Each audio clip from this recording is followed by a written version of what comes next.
സ്വയംഭോഗം masturbation എന്നത് ഒരാൾ സ്വന്തം ലൈംഗിക അവയവങ്ങളെ ഉത്തേജിപ്പിക്കുകയും അതിലൂടെ ലൈംഗിക സംതൃപ്തി കണ്ടെത്തുകയും ചെയ്യുന്ന ഒരു സ്വാഭാവിക പ്രക്രിയയാണ്. ഇതിനെക്കുറിച്ച് അറിഞ്ഞിരിക്കേണ്ട ചില പ്രധാന കാര്യങ്ങൾ താഴെ നൽകുന്നു. 1. ഇത് സ്വാഭാവികമാണോ?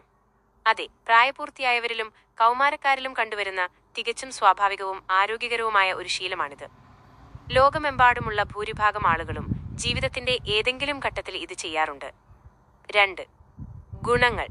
ശരീരശാസ്ത്രപരമായി സ്വയംഭോഗം ചില ഗുണങ്ങൾ നൽകുന്നുണ്ട്. മാനസിക സമ്മർദ്ദം കുറയ്ക്കുന്നു. ഇത് ശരീരത്തിൽ എൻഡോർഫിൻ, ഡോപ്പമിൻ തുടങ്ങിയ ഹോർമോണുകൾ ഉൽപ്പാദിപ്പിക്കാൻ സഹായിക്കുന്നു. ഇത് മനസ്സിന് സന്തോഷം നൽകും. നല്ല ഉറക്കം. സ്വയംഭോഗത്തിന് ശേഷം ശരീരം റിലാക്സ് ആകുന്നത് പെട്ടെന്ന് ഉറക്കം ലഭിക്കാൻ സഹായിക്കും. ലൈംഗിക ആരോഗ്യം. സ്വന്തം ശരീരത്തെക്കുറിച്ചും താൽപ്പര്യങ്ങളെക്കുറിച്ചും കൂടുതൽ മനസ്സിലാക്കാൻ ഇത് സഹായിക്കുന്നു. 3. തെറ്റിദ്ധാരണകൾ. പലപ്പോഴും പലരും ചോദിക്കാറുള്ള കാര്യങ്ങൾ താഴെ പറയുന്നവയാണ്. എന്നാൽ ഇവക്കൊന്നും ശാസ്ത്രീയമായ തെളിവുകളില്ല. ഇത് കാഴ്ചശക്തി കുറയ്ക്കില്ല, ശാരീരിക ബലഹീനത ഉണ്ടാക്കില്ല, വന്ധ്യതയ്ക്ക് ഇൻഫെർട്ടിലിറ്റി കാരണമാകില്ല, മുഖക്കുരു ഉണ്ടാക്കില്ല. 4.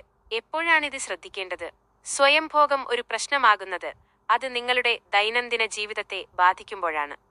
ഉദാഹരണത്തിന്, ജോലിയിലോ പഠനത്തിലോ ശ്രദ്ധിക്കാൻ കഴിയാതെ വരിക, മറ്റുള്ളവരുമായുള്ള സാമൂഹിക ബന്ധങ്ങളിൽ നിന്ന് വിട്ടുനിൽക്കുക, അമിതമായ കുറ്റബോധം തോന്നുക. ചുരുക്കത്തിൽ, ഇതൊരു തെറ്റായ കാര്യമോ രോഗമോ അല്ല. ശരീരത്തിന്റെ സ്വാഭാവികമായ ആവശ്യങ്ങളിലൊന്നായി ഇതിനെ കാണാവുന്നതാണ്.